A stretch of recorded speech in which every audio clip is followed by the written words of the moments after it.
कॉर्नचे पकोडे आणि crispy corn आपण नेहमीच बनवतो.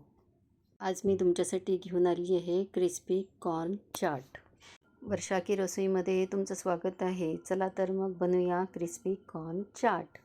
ही चाट खूप क्रिस्पी, तिखट, चटपटी म्हणजे तुम्हाला खूपच आनंद येईल. तर मग चला आज क्रिस्पी रेसिपी सुरू करू. ह्याला बनवायसाठी सर्वात पहिले 1 लिटर पाणी आपण उकळायला ठेवू.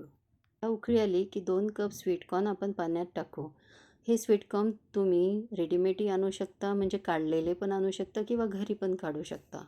तुम्ही यामध्ये थोडं मीठ घालून पण उकळू शकता, म्हणजे हे शेपमध्ये असे गोल गोल दिसतात. मग आपण याला स्ट्रेनरमध्ये काढून पंख्याखाली ठेवू. तुम्ही याला किचन टॉवेलने पण टॅप करू शकता, म्हणजे याचं मॉइश्चर निघून जाईल. हे ड्राय झाले की आपण याला दुसऱ्या भांड्यात काढून घ्यायचं. ह्यामध्ये थोडेसे मसाले ॲड करायचे. मिरेपूड पावडर, मीठ, अद्रक लसूणचा पेस्ट, तिखट, 2 ते 2.5 चमच कॉर्नफ्लॉवर आणि तेवढंच आपल्याला तांदळाचं पीठ ॲड करायचं आहे. हे आपलं मिश्रण तयार झालेलं आहे. आता आपल्याला याला फ्राय करायचं आहे. तुम्ही एअर फ्राय पण करू शकता किंवा फ्राय पण करू शकता. आपण याला फ्राय करू. हे तळताना आपल्याला हे लक्षात ठेवायचं आहे की तेल एकदम कडक पाहिजे, म्हणजे गरम गरम तेलात हे फ्राय करायचं आहे.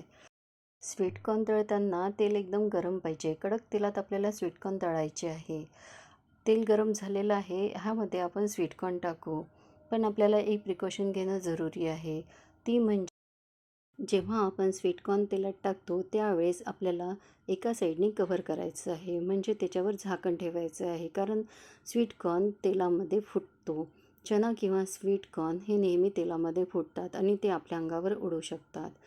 आपलं तळणं झालेलं आहे, म्हणून मी याला स्ट्रेनरमध्ये काढून घेते. मधामधा त्याला चेक करत राहा. आपल्याला असं गोल्डन ब्राऊन होतपर्यंत याला तळायचं आहे.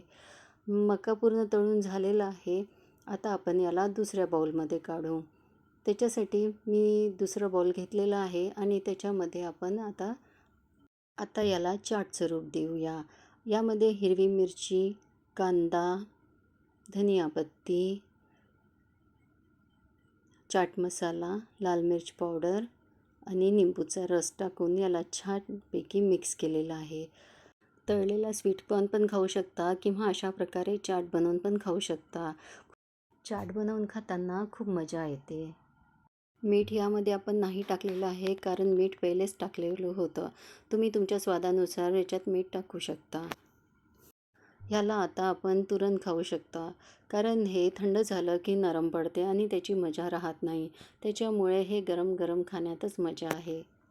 जर तुम्हाला कच्ची केळी मिळाली तर ती जरूर कापून टाका, कारण त्याचा स्वाद पण खूप छान लागते.